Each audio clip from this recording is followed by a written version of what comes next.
BPC 157, can it help heal your aching muscles and tendons and joints? That's a question that I got asked recently by someone asking me if BPC 157 could help with some tennis elbow the person was having. And first thing I said is, what is BPC 157? And that led me to looking at a variety of research studies on a topic that I didn't even know existed until recently. So if you're hunting for research on BPC 157 yourself, hopefully you've come to the right source. I'm going to help you make sense of this if I possibly can. So let's just jump right into it and see what we can figure out. So what is it? Well, BPC stands for body protecting compound, and it is a substance that is made up of 15 amino acids that was originally isolated from the stomach, specifically from the gastric juice, if you will, that helps us digest food.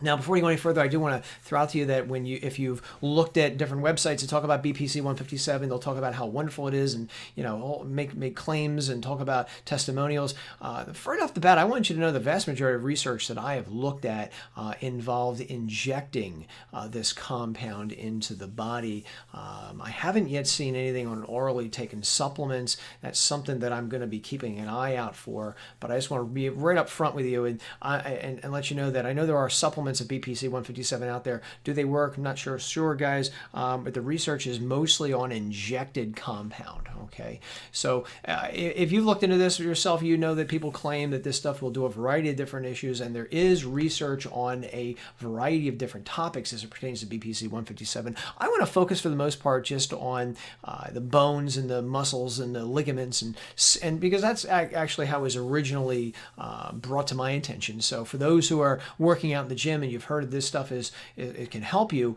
I think by looking at the research, this may give you a little bit better idea of whether it's appropriate for you or not. So let's just take a look at the tendon injury research, because people will say that BPC 157 can help heal your tendons.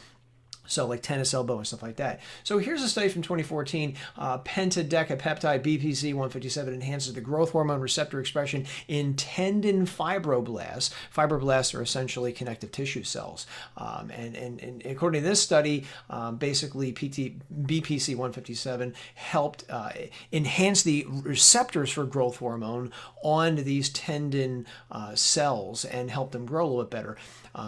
Again, what we're looking at here is a rat study where they took isolated cells from the Achilles tendon of rats and they gave them some BPC 157, and they noted that the fibroblasts, the cells of the tendon, seemed to have an enhanced growth capability.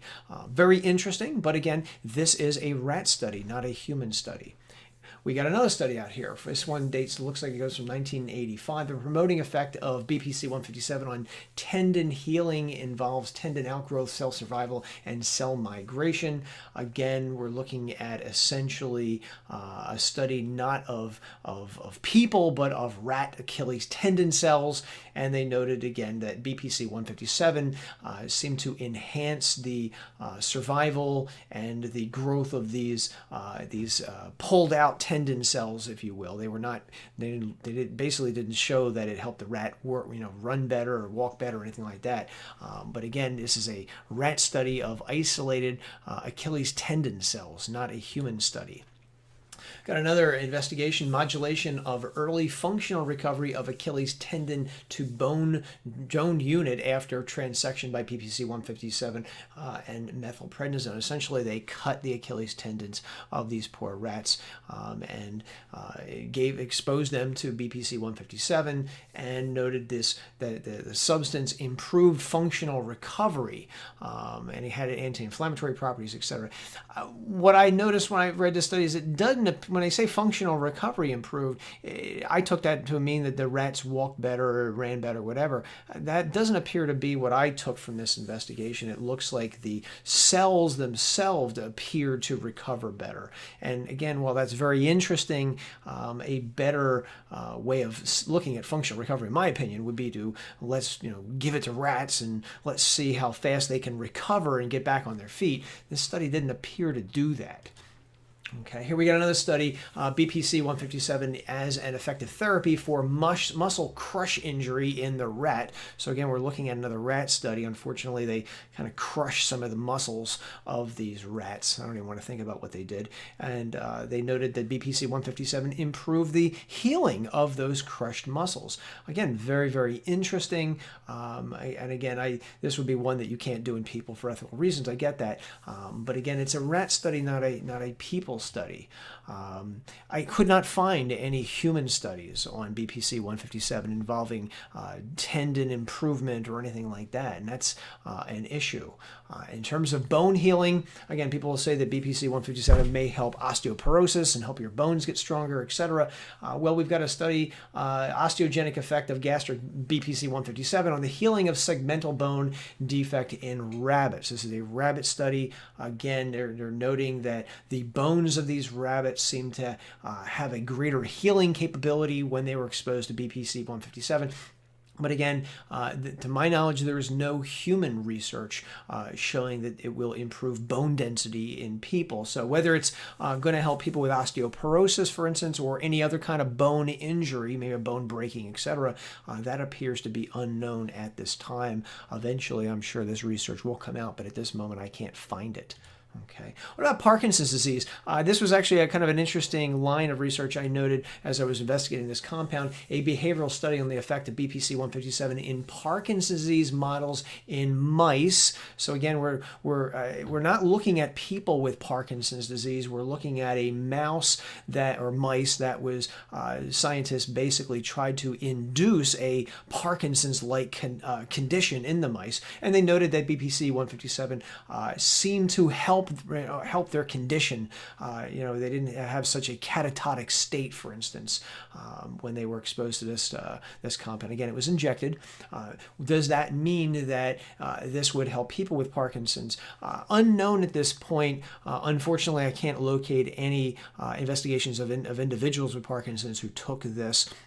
That's actually a little disappointing. I know people do talk about this online and wonder if it works. It may or may not. There's no evidence to my knowledge either way, but definitely leave a comment below if you have any research that I missed. I'd love to take a look at it. Summary of BPC 157. The majority of the research I saw was either on lab animals or basically isolated cells in a test tube or petri dish for the most part. I can't find any human research, although there are people on the internet who say it sometimes works wonders for them. I think your results will vary according to what your injury might be, as well as the severity of that injury. Again, I want to point out that most of the research is on injectable BPC 157. I'm not sure about the dietary supplements. Again, I looked online. I saw some people saying, yes, it works. Some people saying, so. Again, I think individual results will vary. So does it work? And the answer is, I'm not sure. I only go by the research, and that's what I wanted to show you here. My big thing is amazing claims deserve amazing evidence. And at this point, I don't see the evidence, but that doesn't necessarily mean it doesn't work. It just means that I personally would like to see some more research. The other thing I would point out is that there is a majority of research on this topic, and most of them that I saw seem to come from the same research team. So I think it's probably good that some other people take a look at this, maybe some fresh eyes, maybe take the research in another direction, because I think that's definitely warranted considering the popularity of this compound. And BPC is growing in popularity from what I could see. So if you have any questions, guys, leave a comment below. I'll leave a link to my full BPC 157 review in the description so you could check out everything, including side effects and research, etc. And that's it for now, guys. I'm Joe Ken. Have yourself a great day. I'll talk to you soon. Take care. Bye-bye.